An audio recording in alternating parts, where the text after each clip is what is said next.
नमस्कार मंडळी, सकाळच्या नाश्त्यासाठी मस्त असा हा पदार्थ आहे. याला आपण आप्पे म्हणून देखील ओळखतो आणि खूपच अप्रतिम असा हा पदार्थ आहे. आणि हिवाळा जरी असला ना तरी देखील मस्त असे हे टमटमीत असे हे आप्पे फुगतात. तर त्यासाठी पूर्ण व्हिडिओ शेवटपर्यंत नक्की बघा.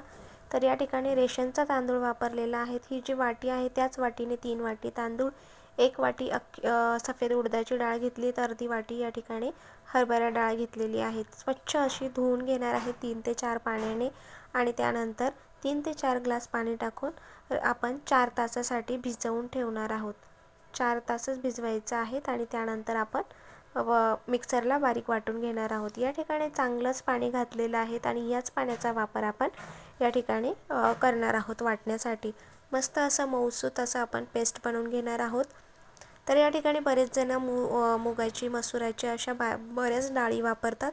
हे अगदी कमीत कमी साहित्यामध्ये बनवलं आहेत आणि मस्त असं लागतं. बघू शकता असं छान असं टेक्स्चर आणि जास्त पातळ देखील नाही आहे असं बनवलं आणि स्टीलच्याच भांड्यामध्ये रात्रभर आपण झाकून ठेवणार आहोत. तर त्याआधी आपण यामध्ये मीठ घालून घेऊया. मीठ घालून छान असं एकजीव केलं ना, त्यानंतर आपण पक्क असं झाकण लावायचं आणि रात्रभर आपण ठेवू द्यायचं. असं जर कुठलं पक्का भांडं नसेल तर डबा देखील स्टीलचा वापरू शकता. बघू शकता मस्त असं फुगलेलं आहे. आपण रात्रभर भिजवलेलं होतं आणि आता छान फुगलेलं आहे.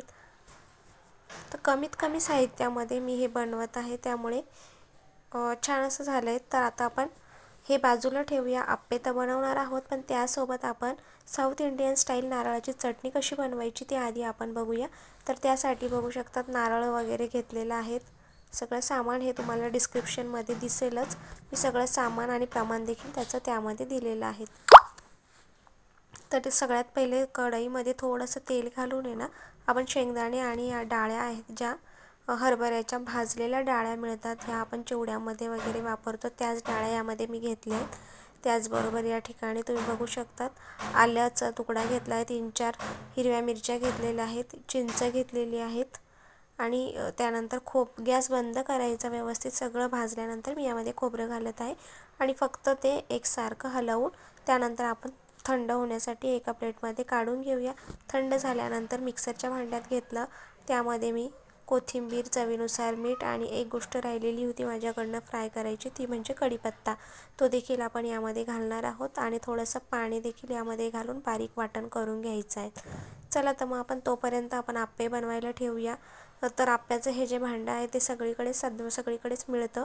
तर हे भांडं व्यवस्थित गरम करून झाल्यानंतर त्यामध्ये तेल घालायचं आणि या ठिकाणी मी फुलपात्र घेतलं किंवा वाटी घेऊ शकतात आणि एकाच वेळेस आपल्याला टाकायला बरं पडतं. तर चमच्याने एक याच्यात घालण्यापेक्षा असं घालू शकतात. त्यानंतर बघू शकता मस्त असं पातळ केलेली आहे चटणी, कारण की आप्याला खाण्यासाठी भरपूर प्रमाणात चटणी लागते. तर तुमच्या आवडीनुसार तुम्ही कमी जास्त पातळ करू शकतात. तर त्याला आपण तडका द्यायचा आहे. तडका पॅनमध्ये मी या ठिकाणी जिरं, मोहरी आणि कढीपत्ता घातला आणि मस्त असा तडका दिलेला आहे. त्याचबरोबर मी सांबार देखील केलेला आहे आणि मस्त अशी ही ओल्या नारळाची साऊथ इंडियन स्टाईल चटणी केलेली आहे. अप्रतिम झालेली आहेत. तुम्ही नक्की ट्राय करून बघा. त्याचबरोबर आप्पे आपले 5 मिनिटानंतर एक बाजू मस्त अशी झाली आहेत. बघू शकतात वरतून असे ज्यावेळेस आपल्याला बबल्स होल पडतात तर आपल्याला कळतं की मस्त झाली आहेत. वरून मस्त असं मी तेल लावून घेते आणि चमच्याच्या साहाय्याने आपण उलटी बाजू पण देखील भाजून घेणार आहोत.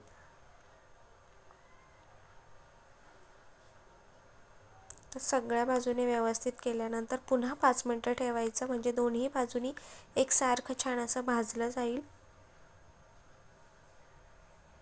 बघू शकता मस्त असं भाजलं गेलं आहे. तर सांबार रेडी आहे. त्यानंतर आपली मस्त अशी नारळाची चटणी रेडी आहेत आणि त्याबरोबर मस्त असे आपले खरपूस, खमंग, मऊ, लुसलुशीत असे हे आप्पे देखील या ठिकाणी तयार आहेत.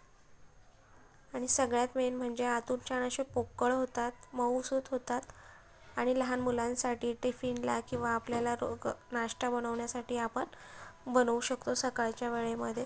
तर व्हिडिओ आवडला असल्यास लाईक, शेअर, सबस्क्राईब करायला विसरू नका. धन्यवाद.